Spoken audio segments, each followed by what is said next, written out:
नमस्कार, मैं हूं रत्ना और आप देख रहे हैं सी न्यूज भारत। आइए रुक करते इस खबर की ओर। 3 जनवरी को नवोदय विद्यालय में लातूर जिले के टाका गांव के छात्रों की मौत की दिल दहला देने वाली घटना ने पूरे देश को झकझोर कर रख दिया है। यह घटना महाराष्ट्र भर में चर्चा का विषय बनी हुई है और कई जगह सड़क जाम, विरोध प्रदर्शन और बयानबाजी जारी है। इसी सिलसिले में नांदेड़ के भोकर तालुका में फकीरों के एक समूह ने मृत छात्रा अनुष्का पटोले के घर का दौरा किया और परिवार को सांत्वना दी। परिवार के सदस्यों ने आरोप लगाया कि अनुष्का की आत्महत्या नवोदय छात्रावास के कर्मचारियों के कारण हुई और लातूर कलेक्टर अपराधियों का संरक्षण कर रहे हैं। इसके साथ ही फकीरों ने चेतावनी भी दी कि अगर पुलिस प्रशासन ने सही तरीके से जांच नहीं की तो भविष्य में बड़ा विरोध प्रदर्शन किया जाएगा। नमस्कार, आपण आलेलो आहोत लातूर जिल्ह्यातील औसा तालुक्यातील टाका या ठिकाणी। गेल्या 3 जानेवारी रोजी टाका या गावातील कुमारी अनुष्का हिचा लातूर येथील नवोदय विद्यालयामध्ये संशयास्पद मृत्यू झाल्याने अख्खा महाराष्ट्र खळबळला आहे। त्याच अनुषंगाने आज आपण अनुष्का यांच्या कुटुंबियासोबत भेट घेण्यासाठी आलेलो आहोत।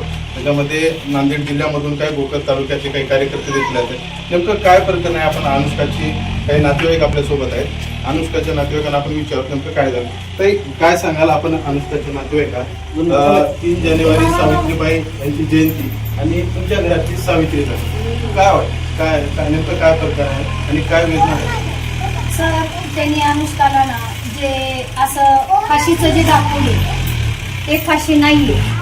ते तिथले सगळे स्टाफ जे आहे तो शिक्षक झालं तर परत तिथले कोणते महिला आहेत तिथल्या ती तर सगळे गुन्हेगार तेच आहेत का तर 12 वर्षाची मुलगी आज तुम्ही विचार करा की आज ती कशी मांडी घालून बसली, तिच्या खाली उशी दिली त्यांनी आणि फक्त फोटो काढून तिचा सांगितलं की तिनं ते सुसाईड केली म्हणून। 12 वर्षाचं मुलं सुसाईड करेल का? ज्या मुलीला शिकण्याची इतकी जिद्द म्हणजे ना तिला शिकायचंय, तिला आज काहीतरी मोठं व्हायचंय, आज काहीतरी तिचं एक स्वप्न होतं की ती शिकून आज तिच्या बापाचं आणि तिच्या आजोबांचं नाव ती रोशन करणार होती, तिला कलेक्टरच व्हायचंय।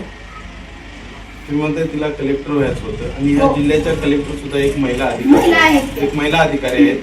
हे प्रकरण झाल्याच्या नंतर ना जिल्ह्याच्या महिला अधिकारी असलेल्या महिला कलेक्टर त्यांनी या संदर्भाने आपली काही सातत्याने भेट घेतली किंवा या संदर्भाने आपला काही धीर देण्यासाठी नाही, त्यांनी तसं काहीच केलेलं नाहीये। त्यांचं काम होतं आम्हाला यायचं, 2 मिनिटं आमच्याशी संपर्क साधायचा, आम्हाला 2 मिनिटं बोलायचं, त्यांचं काम होतं। आज आम्ही मुली तुमच्या इथं आज जर विद्या मंदिर मध्ये जर मुली सुरक्षित नाहीये, आज आई बाबांनी मुली सगळ्या तुम्ही विद्यालयाला तिथं ठेवून आलेले आहेत की आज आमचं मूल काहीतरी घडावं, आमचं मूल मोठं व्हावं, की असं कोणत्या तरी नोकरी लागावी, काही ना काही छोटे मोठं काम होणार ते त्यांच्या आई बाबांचं स्वप्न होतं आणि त्या मुली ते पूर्ण करतही होत्या।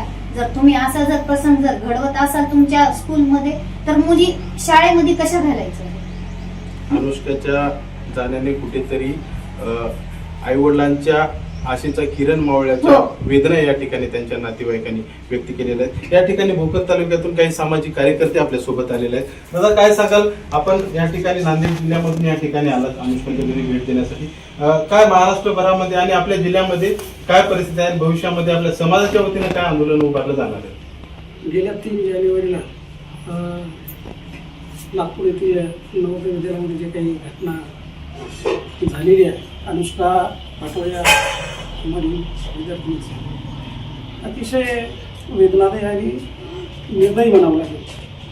तिथल्या व्यवस्थापनाकडून जी झालेली हत्या समजावी लागेल आणि गेली 3 जानेवारीपासून महाराष्ट्रामध्ये आणि नांदेड आणि आसपासच्या सगळ्या जिल्ह्यामध्ये समाजाच्या वतीने वेगवेगळ्या प्रकारचे आपण निवेदनं आणि रस्ता रोको आंदोलन करण्याचा प्रयत्न चालू आहे। परंतु लातूर येथे महाराष्ट्राचे मुख्यमंत्री स्वतः गृहमंत्री असणारे येऊन जातात आणि लातूरमधली ही घटना त्यांच्या कानावर आहे, परंतु या घटनेच्या संदर्भात मुख्यमंत्र्यांकडून कुठलंही स्टेटमेंट नाही। या प्रकरणाची चौकशी फास्ट ट्रॅक कोर्टामध्ये किंवा जलद ज्या काही प्रशासकीय ज्या काही न्यायालयीन बाजू आहेत त्या चौकशी करून इथली कुठली तरी SIT किंवा काही नेमणूक करून जाणार। नांदेड़ से सी न्यूज संवाददाता कमलाकर बरकमकर की रिपोर्ट। भोकर तालुका में हुई ये मुलाकात अनुष्का पटोले की मौत और जांच की सच्चाई को लेकर लगातार उठ रही आवाजों का हिस्सा है। प्रशासन ने जांच शुरू की है, लेकिन परिवार और स्थानीय समुदाय का दबाव अब भी जारी है। रिपोर्ट में फिलहाल इतना ही। देश और दुनिया की तमाम बड़ी खबरों के लिए आप देखते रहिए सी न्यूज़ भारत।